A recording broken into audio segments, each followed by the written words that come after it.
Dito ako pipila sa ano ngayon, normal lane, no? Ay, hindi ako dadaan sa bike lane kasi naka-video ako eh. So magpapakitang tao lang ako. Kumbaga magbabait-baitan at maglinis-linisan ako.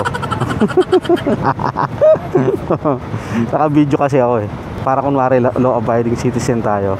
Kumbaga hindi tayo maturing na kamote. Wait a minute. No?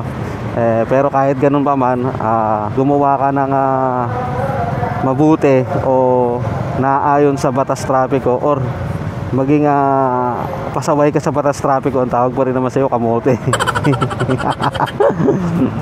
Yung nagbabait-baitan sa comment section, nagmamalinis sa comment section.